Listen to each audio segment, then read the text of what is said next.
Looking for an ultra gory slasher film you probably haven't seen a dozen times already? Then today's video is for you. Welcome to Sick Flicks, where I take a deep dive into the cinematic sewer to help you embrace your inner gore geek. I'm Mike Bracken, aka the Horror Geek, and today we're tackling Arthur Cullipher's splattery slasher flick, Headless. Released in 2015, Headless is a brutally gruesome little film. It's a sort of spin-off of 2012's Found, a movie that featured a lost 1978 slasher film called Headless in the plot. This is the full-length recovered lost film presented in all its gory glory. It's light on plot and features a cast of largely unlikable characters, but it's definitely violent and filled with splatter and perversion. Will that be enough to get Headless a 5 barf bag rating on the Gore Card? Let's get to the gore and find out. The film opens with this weird trailer. Did I just stumble into an unofficial sequel to Tarantino on Rodriguez's Grindhouse? Pregnant. Addicted. Anyway, I don't remember Requiem for a Dream looking so clean. Do it now! Oh, dude's a werewolf. Let that be a lesson to you kids. Drugs are a gateway to lycanthropy. Just say no. He's dead, so it's too bad she's pregnant with his... Wolf Baby. Yeah, I'm not gonna lie. I'd watch Wolf Baby. I mean, shit, I've seen both Wolf Cop movies. And with that over, it's time for our feature presentation. That's how you know this isn't a real movie theater experience. If it was, they'd have crammed 15 trailers in before the movie started. The real film opens with a dude with a machete, a bag, and a spiffy retro title card. I like where this is headed. Old Chop-Along Cassidy here heads off, and we're treated to some credits exposition. Or, as I like to call it, Crexposition. Sheriff Andrew Simpson says that people should exercise caution while traveling alone at night. And we get some murder and a severed head during the credits.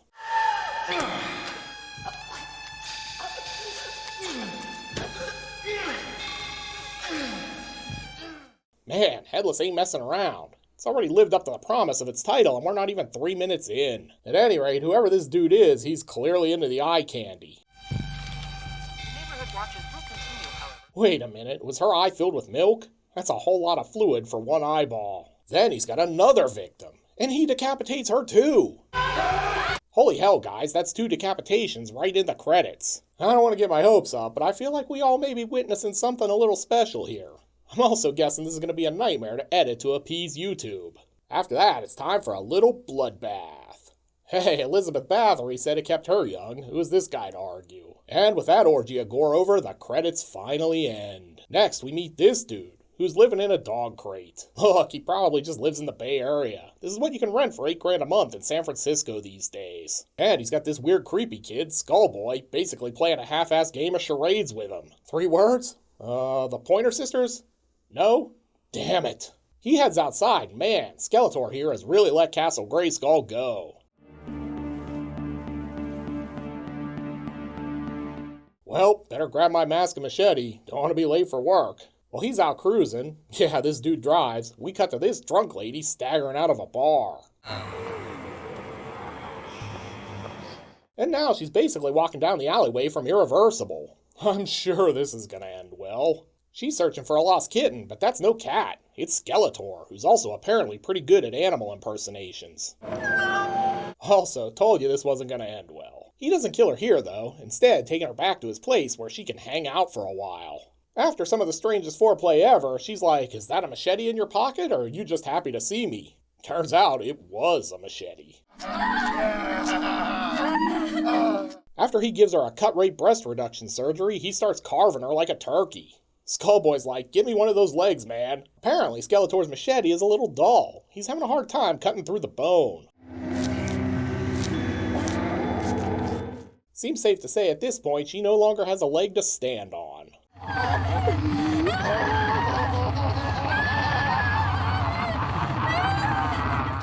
Or a good head on her shoulders. Now kiss.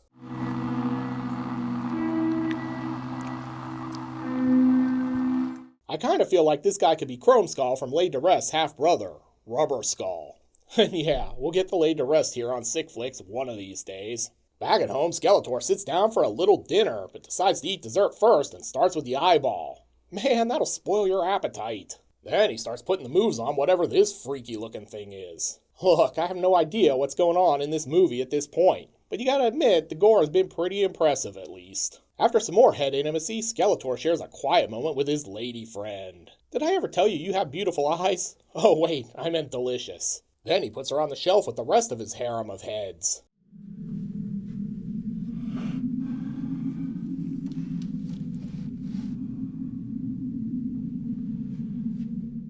Well, that was a pretty productive day. Better get back in my cage and get some rest so I can get back on the grind tomorrow. And it's time for a flashback. Skullboy here is busted playing with dolls and Mama's not too happy. Look what you did, you little freak!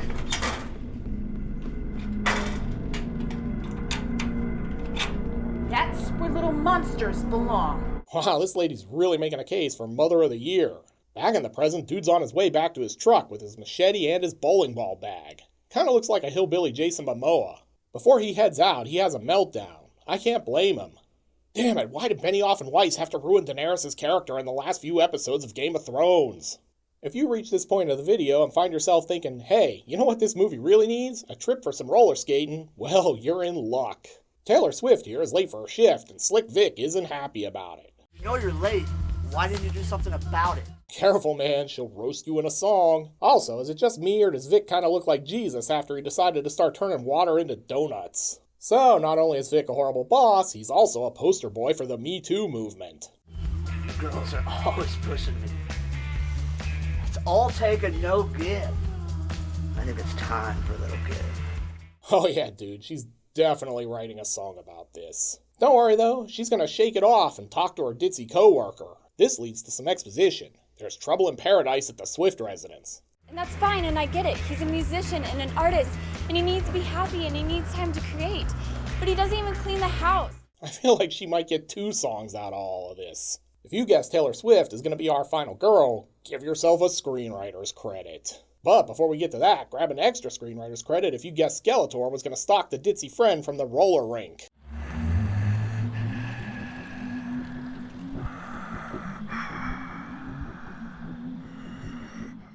But before he can get to that, he's going to pick up this hitchhiker.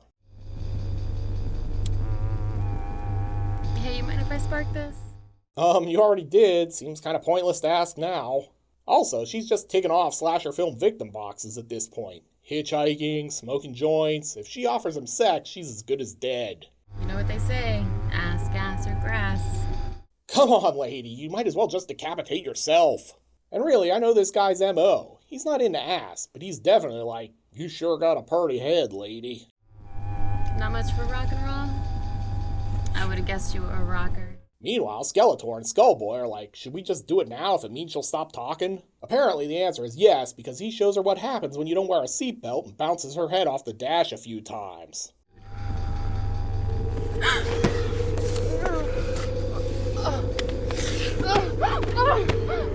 Safety first, kids. Skullboy's like, thanks, I didn't think she'd ever shut up. After that, they drag her out into the woods. Wonder if they'll run into the kids from Antrim out here. Anyway, she makes a break for it, so it's time for Skeletor to get some cardio. Fortunately for him, she runs straight into his corpse pit. Thanks, lady, this'll save me having to drag you here later. She gets a leg up on him, upside the head anyway, but that doesn't even slow him down. A few swings of the machete and weird insert shots later, and she's yet another headless corpse. Then he has his way with the head.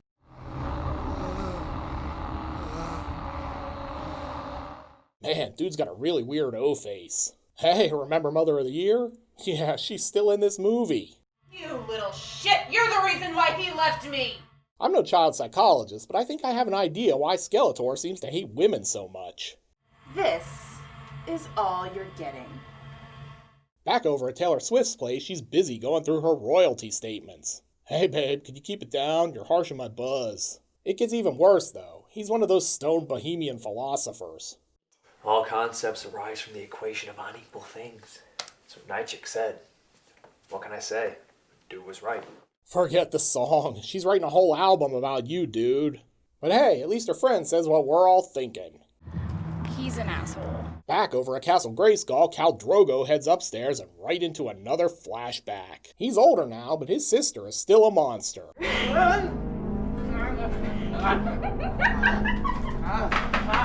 I said I needed a drink, not a golden shower. Back at the bowling alley, Vic's working on some new pickup lines. Well, if you're feeling so patriotic, I got a flag that he's saluting, if you know what I mean. Somehow this actually works because the ditzy friend stays behind. Oh wait, she just stayed for the coke. Take it easy on that coke, will ya? I want some. Unfortunately for Chubby Jesus, he's interrupted by a knock at the door. Probably the Jehovah's Witnesses. Or Skeletor, sending him home to hang with dear old Dad. Vic? Vic, are you okay? Well, guess this coke is all for me now. She skates off to find Vic, topless of course, and roller girls her way right into a jump scare.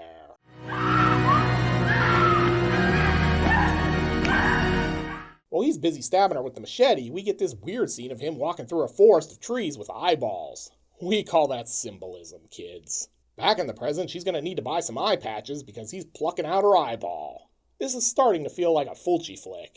Then he gives her the headectomy, and I think we know where this is going. But first, time for another flashback. This time, Big Sister's plans to torment him backfire. She lets him out of the cage, and he kills her and eats her eyeball. I don't know about you guys, but I'm sensing a theme here. Too bad for him, Mother of the Year catches him in the act. What did you do? If you guessed he was going to kill her too, nice work.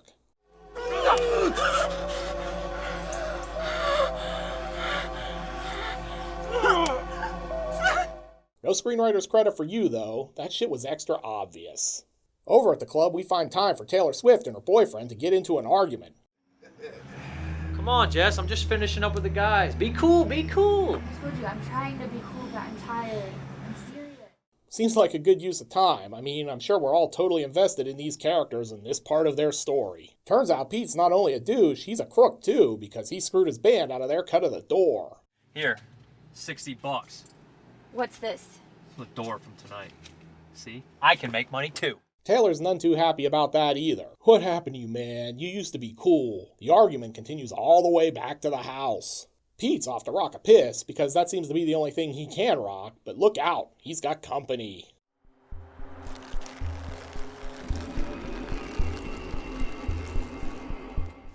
With Pete out of commission, Taylor feels like something's up, so she starts looking for him but finds this jump scare instead.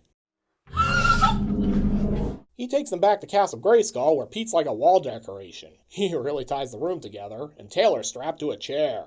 Is he in the room? Where is he? What? Who? The guy in the skull man. What is going on? Gotta say, this looks pretty bad for them. Then Skeletor shows up. Look, I just wanted to show you my severed head collection. Been working on it for years. Then he starts carving on Pete. Hey man, come on, that's my work on the frets arm. Then he makes Taylor take a turn. Come on, just cut him, it's fun. And it's been a few weeks since we've had a penis amputation on the show, so I guess we were due. Then he's all like, I really like your work, Taylor. We should collaborate on something. Like, I don't know, killing your boyfriend? After a few seconds, she's stabbing him on her own. Oh, this is like when you ride your bike without training wheels for the first time and realize no one was holding you up. It's all you, Taylor. You go, girl. And we've got some weird Friday the 13th thing happening here, with Taylor basically wearing the same dress Skeletor's mother did.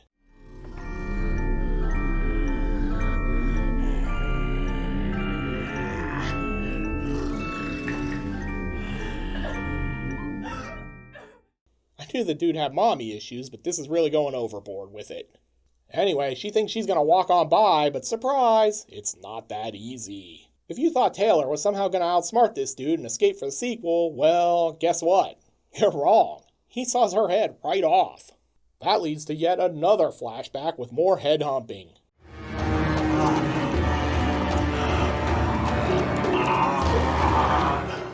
Man, YouTube is gonna love this video. Back in the present, he performs his cover of Put Your Head on My Shoulder by placing Mom's rotted head on Taylor's now headless corpse. But he's not done. In the struggle with Taylor, he got this gaping head wound, so he peels off his own face. Guess he won't need that mask anymore.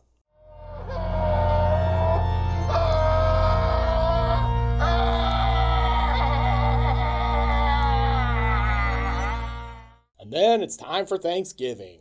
Who wants turkey and stuffing? With his work complete, he gets back into his cage, and Skullboy takes a seat at the head of the table. It seems safe to say that Headless is not a good film in the traditional meaning of the phrase. I'd be hard-pressed to tell you what it was about beyond saying it's a movie where an abused kid grows up to be a psycho killer in a skeleton mask. It's got a lot of weird symbolism that doesn't really ever make sense, and none of the characters are interesting or likable. There's not much story, but goddamn is there a lot of gore. But is there enough to earn Headless the coveted 5 barf bag rating? Let's go to the Gore Card. In terms of gross anatomy, Headless over-delivers. The killer has a pattern, so there's not a ton of variety in the murders, but they're so gruesome and off-putting that even the third or fourth time seeing them still has an effect. We're treated to multiple sawed-off heads, multiple plucked out and eaten eyeballs, multiple necrophilia scenes, 1 penis amputation, and that brutal face removal. The FX work is really impressive for a low-budget film. Sure, the eyeballs are a little too juicy and the prop heads are clearly props in the close-ups, but these practical effects still look great. If you're not a hardcore gore hound, some of this will definitely gross you out. And because of that, I'm giving Headless the full-on 5 barf bag rating. This one is definitely a sick flick.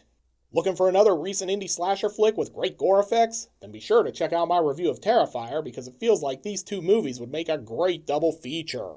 You'll find a link to the review here on the screen. I'll meet you over there. Until next time, I'm Mike Bracken, aka the Horror Geek, bringing you all the splatter that matters.